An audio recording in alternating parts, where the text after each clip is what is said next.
All right, guys, it's Friday. We all of us have been out and about, and it's the last word where we gather on a Friday and talk about our travels. And KP's sitting at a bar somewhere. We'll get to see him in a minute. But Christy, Kobe, KP, good morning, good afternoon, happy Friday. Happy Friday. Happy Friday and good morning. Well, is it morning where you are, Kobe? Yeah, it is, right? It is 10 a.m. Yeah. Right on. It is not morning where I am. It's definitely not morning where I am. It is. I will brag about our 50 plus degrees, bright, sunny Detroit day that is going to go away as fast as it got here. I think we're back into the 30s tomorrow, but we'll take it today. But it's March on what, Sunday? Yeah. Like, I lived through a lot of bad winters. Chicago, a long time, New York City. Like March always felt like it was, you turned the corner.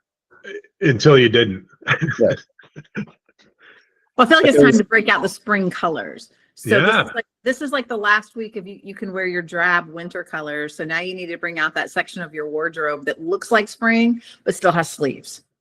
Brian's wearing a very spring-like shirt. Yeah, this is very spring-like, and it's I'm embracing the warm weather. And I know KP and Christy know that I like to garden in the spring and summer. And so exciting news. I got this pack of seeds today that I'm excited to get started. That's the first sign of spring, when you get your seeds and you can plant them and get them going. So It's a tulip planting season soon, right?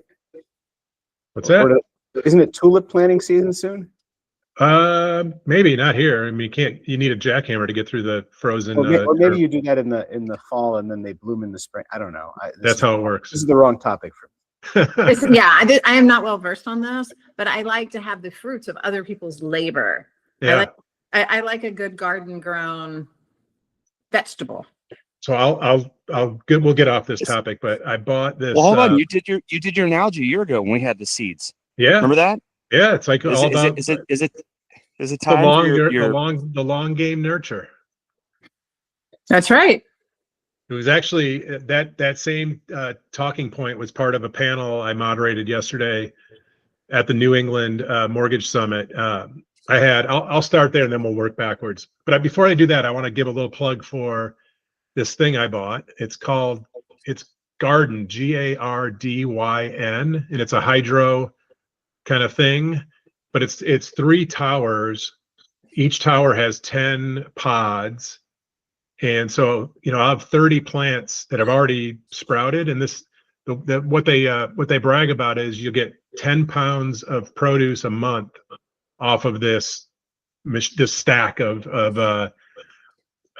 this device rather. And so I'm excited because I'm 2.5 weeks in. There's, every one of them has got this much of a sprout. So I'll be able to have a salad maybe in 3 weeks. It's certainly something.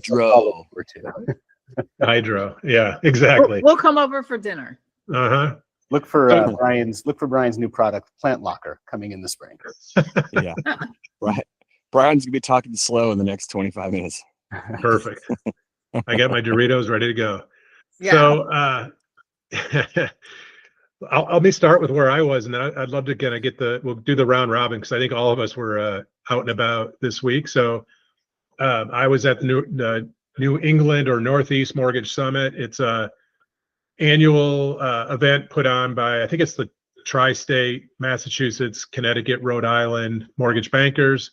I led a panel, and my panel had Kelly Turner. Kelly is a branch manager, loan officer at Total Mortgage.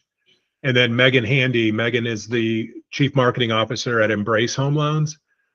And if you all are out there and you want to follow a modern mortgage originator who gets it, check out Kelly Turner. She goes by CT Connecticut Mortgage Mom, I think is her handle on social. But she told the story, and this will tie in with the plant, the gardening. I asked her about her strategy around the long-term nurture of home buyers. And she told the story of one of her borrowers, Ashley. She literally worked with Ashley for 5.5 years. When she first met Ashley, she had a 440 credit score, the whole thing, right? And Ashley had talked to 4 other loan officers who knew her score because she told them her score, but they still pulled credit and then declined her. And of the loan officers that she engaged with, Kelly was the only one that like literally coached her through the process. And so success 5.5 years later. But the best part of the story that Kelly talked about was the 30 referrals that she got from Ashley over this 5.5 year period. And she since now Ashley's first purchase was a condo. And just last year, she bought her second property. She still owns the condo as a rental. Now she bought a duplex.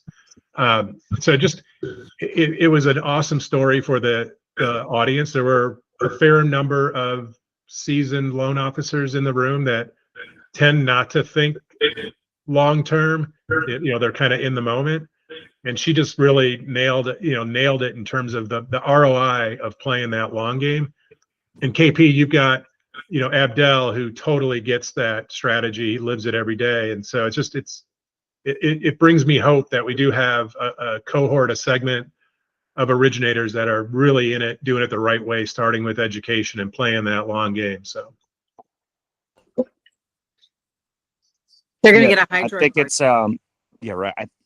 I think the nurturing part of relationship management is very challenging, right? It's not like in real estate where you can have someone sign it and they go, all right, this consumer borrower relationship is locked up with you for a certain amount of time based on the contract, right?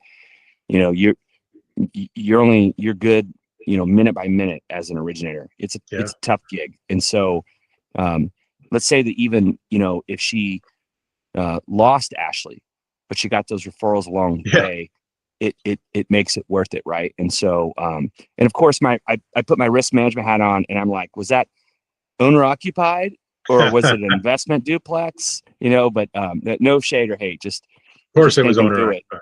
Yeah, which actually is a good strategy. I mean, if you can find a multi-unit property, they're so hard to find. Hopefully, they were able to team up together to find that property together, because that's providing value. Even finding a duplex these days that's for sale is extremely difficult. So, yeah, great story. Yeah, it was a great event. I flew right into the epicenter of Snowmageddon. I landed in Providence, Rhode Island, like 30 hours after the blizzard came through.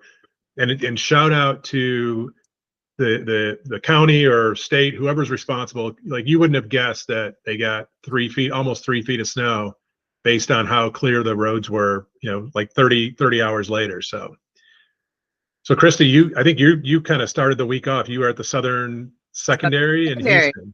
Yeah. Texas MBA Southern Secondary, very, very well attended. They did something I think we talked about a little bit ahead of this. They did the School of Lock. And so invited people in the industry to come in and learn more, delve into, kind of a capital markets learning and training class. That class filled up. They had no more space in it. And the feedback that we got from that group was really, really good, that they learned a lot, that they enjoyed the content. And then most of those folks stayed for the rest of the conference, which also had some great speakers, some great topics on kind of where we are. If you know Seth Sprague, he made a bingo card at one point. So he pulled out the bingo card and we kind of talked through like what was on his bingo card and what has happened and where are we and what do we kind of expect for the rest of the year. Chris Whalen got up and just download, like, when you sit around Chris, right, he's just downloading his whole brain of all these different things. And then he always throws in his jokes and his ongoing Twitter recommendations, if you will, for the entities that are out there. So again, very well attended. Lots of great knowledge. The Texas MBA puts on, a phenomenal event. And I love that they were bringing in other people and teaching them about the capital market side of the business, which for a lot of folks is like this magic mystery box over here, a little like the black box or your magic 8-ball. And learning a little bit more about that makes you a better loan officer, better business person. So make friends with your capital markets team. Or sign up and come to this next year. I think we're gonna do it again. Love it. Kobe, where did the travels take you this week? Same place as KP. We were both in Arizona.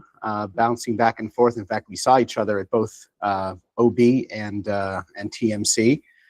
Started off the week doing a live webinar with Garth Graham of Stratmore around vertical integration.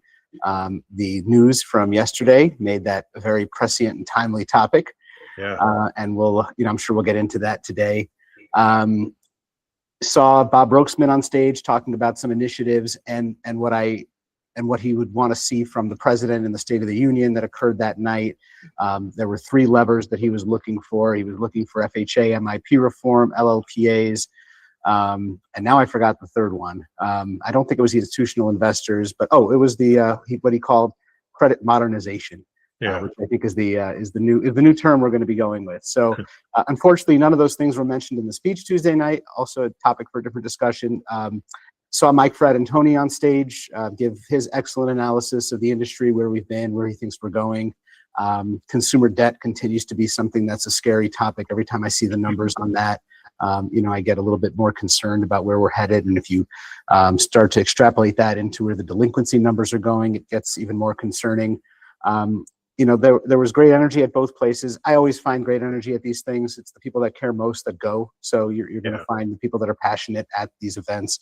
Had a great dinner Tuesday night at Dominic's Steakhouse in Arizona with Randall Gillespie, Claire Barber, and Larry Silver. We had just an incredible time talking about what a successful year looks like and how we can support one another. And I continue to believe strongly in the people in this industry and what we're doing. And of course, the next day, which I missed because I had an early flight out, but KP in the makeup chair getting ready for his presentation at OB.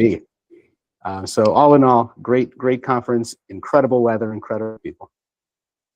Yeah, you guys know the show last week. I was on my family vacation. It was like, 8 in the morning, Honolulu time. I was hiding on the balcony. Now I'm hiding in the back of the men's restroom here in Rancho Mirage. I flew home Saturday night, and then I couldn't get home early enough to get to the Mortgage Collaborative Saturday evening. So I tried to take the first flight out. I got caught up in the TSA pre being shut down. Everyone knows John Wayne is like the easiest airport on the planet. Sure. It's one of the best ones. There was 1,000 people in line in TSA from Terminal C, stretched all the way to Terminal B, and I went through clear. It still took me 50 minutes. Missed my flight, right? So just travel woes. You guys don't want to hear it, but I was able to sit there and have a couple beers at 8 in the morning, watching U.S. men win the gold. So shout out to the men's hockey team. Sorry, Canada. I've been talking smack to all the Canadian geese. I've been saying all week, telling them to go back home. But men and women, it was a sweep, a U.S. sweep in hockey. Yep, the men and the women. So yeah, TMC was really good. I like going there. I like the collaborative part of it, sitting in the rooms with other owner operators and C-levels. Just kind of hearing what people are working on. And then to Kobe's point, Sunday was TMC for me. OB started at 8:30 Monday, TMC Tuesday, and then back to OB Summit Wednesday. And Kobe did try and sabotage me late night Tuesday night.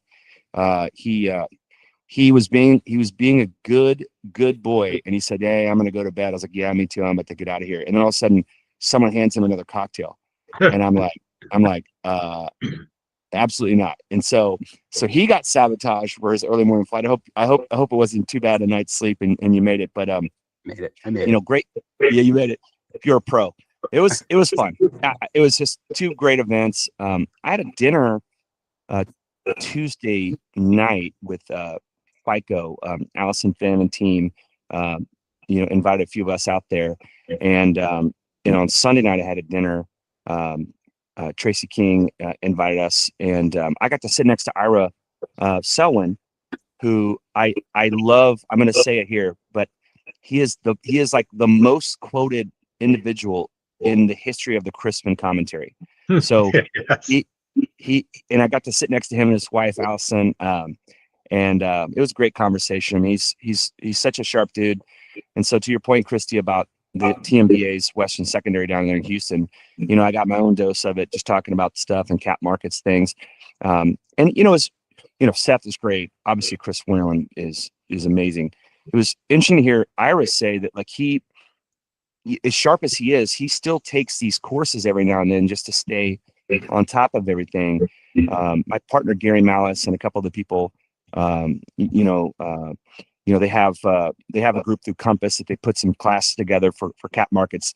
Not that Ira need anything, but he's just like, I like to stay on top. It's like kind of like a continuing education. So I took MBA's, it's like a SOM course that David Upben and team do about 6 weeks ago, like, how to go from mortgage brokering to mortgage banking. And it was really good to sit on that session and just retune into some stuff that, gosh, goes all the way back when I ran a cap markets desk from 07 to 10 at my last little lender I was at before PRMG, learning how to do TBA trades and hedging and taking out positions and selling the cash window at Fannie. I mean, it's just, it's just a lot of fun. I mean, I literally pressed the button, I was doing that, and then I trained some other people to do it, so I didn't have to do it. But, it's fun. These conferences are very educational. They're amazing. We create great relationships, beat the streets, find out what's going on. And I think the industry is very upbeat. This is definitely a growth year. Yeah, I agree. And just to kind of piggyback on the education, because a lot of people think about, oh, I don't need to learn this. I already know this. What I find most interesting about probably 90% of the content that's delivered, whether it's at a conference, whether it's through MBA, or through one of the other organizations, TMC, the BAC, et cetera. Most of the education is delivered by practitioners. So you're kind of getting real life, education, like on how they're actually doing something. It's not textbook per se, which I think, kudos to Ira for continuing to do that. And I think he probably would echo that it's, you learn as much about someone else and how they perceive, the textbook version of this and how they put it into action in real life. And who better to learn from than somebody like Gary Malice? He's a legend in cap markets. So we're yesterday, another, big piece of news, right? With Compass and Rocket and Kobe. Let's let you kind of tee that up for us, because you kind of live this. This is your bailiwick. This is where you live every day. And like you said, you and Garth have been talking about this on these webinars. What do you make of yesterday's news, and what should mortgage bankers, other lenders be thinking about in this space? One of the stats that came out in the webinar we did was this notion around relevant loan officers that we have now, and I'll call them relevant agents. And we've got about 400,000 agents in this country that did a deal last year. We've got about 80,000 loan officers that are considered relevant, meaning they're doing at least a deal a month. So there's if you think about those shrinking numbers and the market that only has so many transactions, this push towards vertical integration continues to happen. We're all looking for ways to be profitable. We're all looking to gain market share wherever we can. What Rocket is doing in this space, pretty remarkable. I don't know that all these bets are going to pay off, right? It's one thing to create a flywheel, as I say, it's another thing to execute upon it. But you have to look at what they've done with the Redfin acquisition, Mr. Cooper, and now adding, a real brokerage to the mix. Not that Redfin isn't a real brokerage, but Compass, is certainly the elephant in the room when it comes to brokerages right now, commanding, almost 29% market share if you count the franchisees. What remains to be seen about this, is when the exclusive listings appearing on Redfin, that's one thing, and we can debate about whether that's good or not for the consumer. I particularly think it is. But what is most intriguing to me is the 80 basis point spiff that the Rocket Pro broker community is going to be able to deliver to Compass agents for delivering deals to them. So I had two thoughts around this. One was, are we going to see agents at Compass who have embedded loan officer relationships, probably have had them for years and are comfortable with the loan officers they work with? Are we going to see them drop those relationships or start to explore relationships with brokers that use Rocket because there's 80 basis points? Are they going to move for price? Probably not. They'll move for value. They'll move for communication. They'll move based on the relationship, based on who can actually get the deal closed. But what I'm interested in seeing, and I think this is the part that I don't see a lot of people talking about, but that occurred to me, and maybe I'm not the only one, but and I'm sure Rocket has been thinking about this. Are we going to see brokers, mortgage brokers, who have Compass relationships that are already existing, switch from UWM to Rocket? in order to take advantage of the price and be able to deliver that spiff to their customers. And I think that might be part of the play if you're Rocket to try to gain market share in that space. So there's a lot of things at play here, but so much has to be executed. There's such a major integration that has to go on still with, and I think we talked about it last week, Christy, with integrating Redfin, integrating Mr. Cooper, making all those parts work. It was just last Friday that I'd come back from Detroit talking to Rocket about some of the stuff. They knew this was going on. Of course, they didn't tell me. But I am having a conversation with Austin Yemek later today around this, and I'm going to hopefully gain some intel. But certainly they've become, these two companies in real estate and in mortgage, they've become the ones to watch. They're the ones that are making moves. They're the ones that everybody else is looking at to see how is this going to play out? How is this going to impact the customer? And is this going to be ultimately good for the industries collectively? I think it is. I think they're going to figure out how to execute around all of it, but certainly intriguing nonetheless. Well, what's interesting is they're making a lot of bets. And as you think about strategy, one of the things around strategy is you don't have the right answer. None of us has a crystal ball. We can't see the future. However, if you make some of these bets, they don't all have to pay off. Right? You're going to learn and grow and develop and iterate. And that's what you see good companies do, be it Rocket or anybody else. They kind of look and they say, this is where we think the market's headed. This is how we're going to make the play. And here are the 3 or 4 ways that this could work out for us. It may not work out exactly as we think, but if we don't take some of these chances, we're going to get left behind. And I think that's what people fail to miss is they look and they point at what they think is the one strategy. And they're like, well, we don't think that's going to work. Okay, well, maybe it doesn't. What about all these other things? And what about the other things that they're trying at smaller scale that aren't making the public papers, right? They're not making the viral internet sensations. And we're not talking about those things, yet we know that they're happening at those companies, right? They are testing lots of different things to figure out what's really going to land and how they're going to be able to capitalize on it. Yeah, that's a great point. Make the bet, see what sticks, but keep innovating, keep trying. Yeah, I'll take 2 positions here and then drill down. I mean, I have an abundance mindset. I think there's plenty of business to go around. So let's just start with that. And so the second thing is taxation is theft. So if we pay taxes, it gets wasted on fraud and abuse. I mean, there's so much just inefficiency in our government.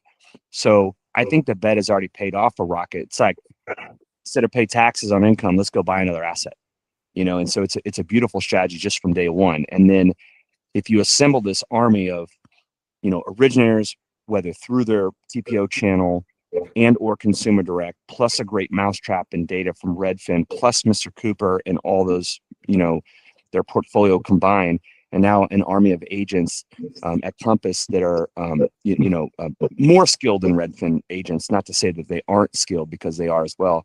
I think it's great. And so, but then everyone has to shift the way they do business, right? So now all those different pieces have to learn how to work with each other and make it work. And so, and I know to some level they will, but having said that, there's still so much business out there for the rest of the industry to get. And I love seeing players in our industry, make bets and make moves. I mean, it says a lot about our business. I have a buddy named Rogers Healy out of Dallas. He just announced today on LinkedIn that he sold his real estate company to Compass, and there's a lot of money flowing around, and I like to talk a lot about the flow of money in my LinkedIn videos, which I'm due for my Thursday night video right after our call today here on Friday. But it's good to see money flowing around and going towards moving our industry forward. And I'll tee up and spoil my own video, but the word I want to start with is disintermediate, right? So like all this talk about disintermediation, if you look at the stock market right now, software companies are just getting massacred because the thought is, well, if AI can whip up a software in like 2 seconds, obviously it's kind of over exaggerating, but like with vibe coding and low coding. Yeah, exactly. If you can create software, you can disintermediate software companies. And so in our business, what is AI disintermediated right now? Rocket has done a great job of using AI in the last year and getting like thousands of hours of people hours condensed, and that's good for consumers. It's good for pricing. That's good for the process. So we have to look in the mirror and go, well, what do we do? What do I do every day? That I can be disintermediated, right? So like if I'm just taking an app, or I'm just making a phone call, or I'm just collecting documents, those little pieces can continue to get disintermediated by AI. But if I can use AI to get those documents quicker, faster, and more efficiently in a better manner, and then use my brain to analyze them, it compresses the entire time frame, and then of course and makes a better experience for consumers, and helps us build relationships. So I think this is just another part of disintermediation, and just trying to combine certain steps and use our technology. I mean, I haven't met Arun yet, but I've gotten to see him speak. He's a tech guy. I mean, he's not a mortgage guy. He comes from the tech world. Yep. You know what I mean? And so what Rocket is saying is, and it's not, again, that's not a slight on him. What Rocket is saying is, we need someone to help from a technologist standpoint put all this stuff together and create a better experience. And so again, I think it's a big shout out to them.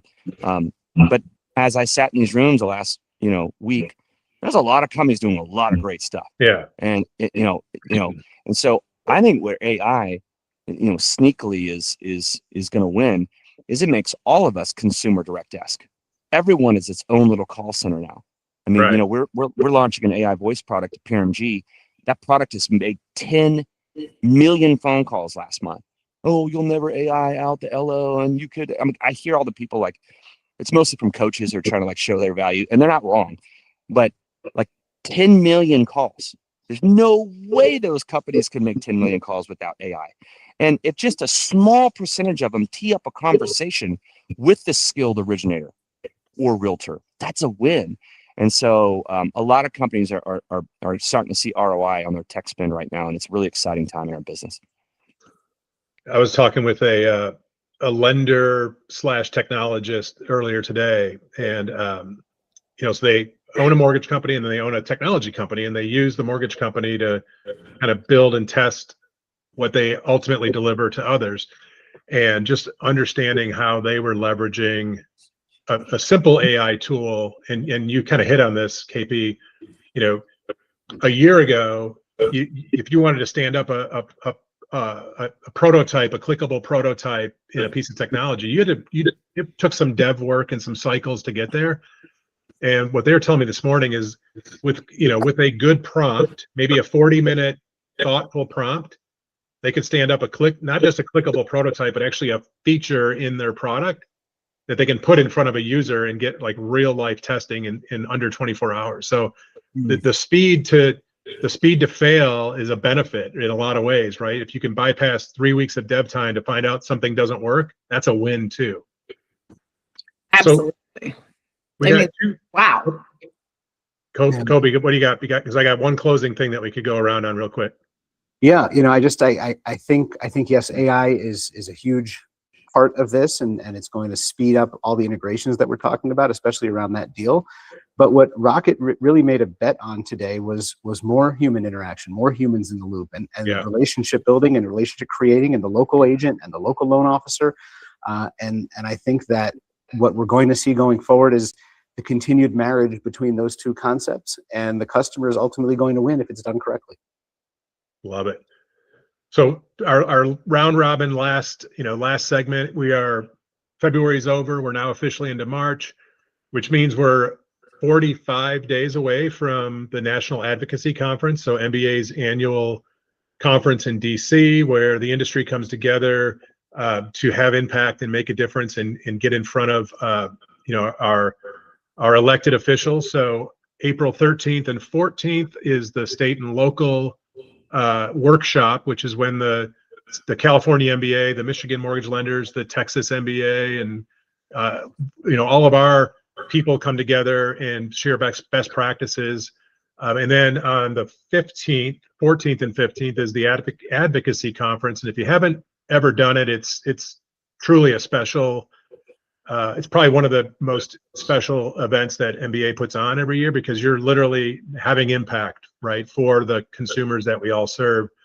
A cool thing this year, First Home IQ has partnered up with MBA, and there's a push to get 50 loan officers in DC advocating for the homeowners, the home buyers that they serve in their local communities. So I'm going to be there. I think Kobe, I think I saw you're going to be there. Look at, we're all there. So there you go. We're but, like you know, we're like the brown shirts. We just, we're here to support. That's right. Look, we're going to need a group photo. Like, don't forget the group photo. I mean, why aren't we Wait. doing a live show from there? There you go, Kobe. I like the way you're thinking. Let's get Because that I on won't the be there books. on Friday.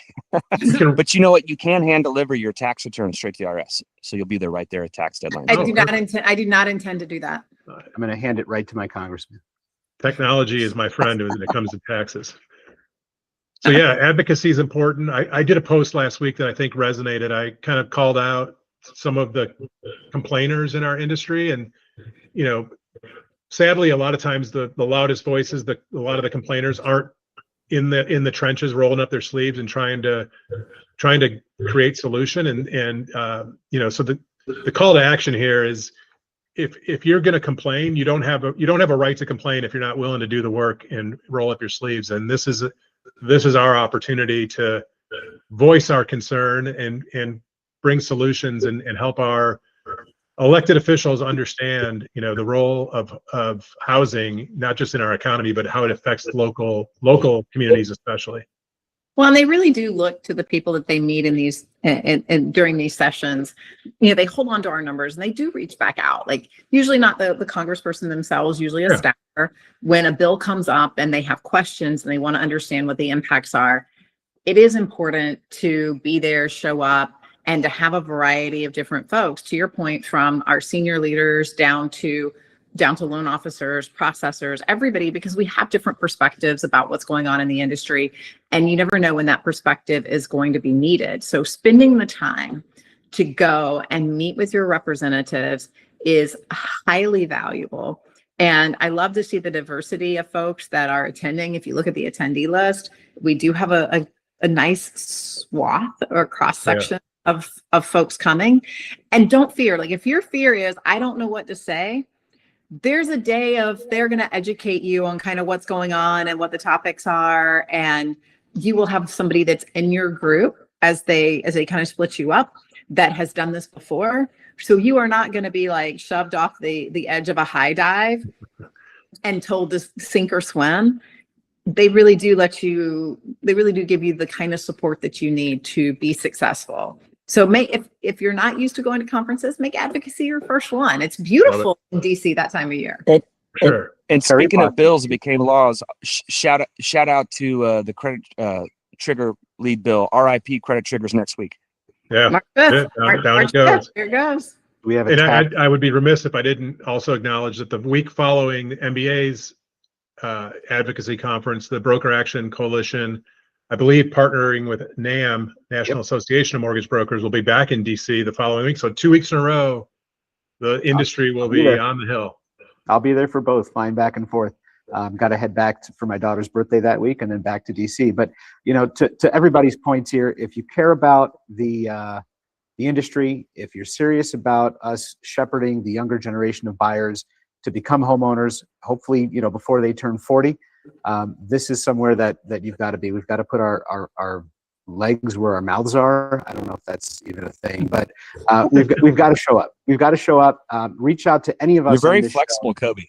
Very, Yeah. very. You should see me in a game of Twister. If anybody is out there watching this and needs guidance on what to do, what to say, how to get involved, feel free to reach out to any of us. We'll all respond. Absolutely. And then next week, I know, Brian, you and I are doing guest appearances on different shows. Yeah. That are part of the Chrisman team. I'm going to be joining the advisory angle call on Tuesday. I will be playing KP's role, coming in hot at an airport and joining. But going to be a lot of fun. Mike Seminari and I are gonna hang out together for a little while. Oh, Mike's great. Mike's Love great. that. Yeah, and I'll be Thursday. lobbying on all of your behalf in Sacramento on Tuesday with the California MBA, There and then you we go. have our board meeting Wednesday. Do a good job. So yeah, Thursday next week, I'll be joining Rich Swerbinsky on The Big Picture. And my God, if you don't follow Rich Swerbinsky, or follow him on LinkedIn. He's a brilliant creator on LinkedIn. Get his newsletter. It is, to me, it's one of the best mixes of, insights and entertainment, because he is a funny dude. I wore this vest today in honor of him. Oh, there you go. Yeah, he'll be wearing a vest in Did August. you take his vest?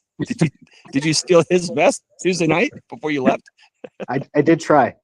All right. Well, we went overtime, guys.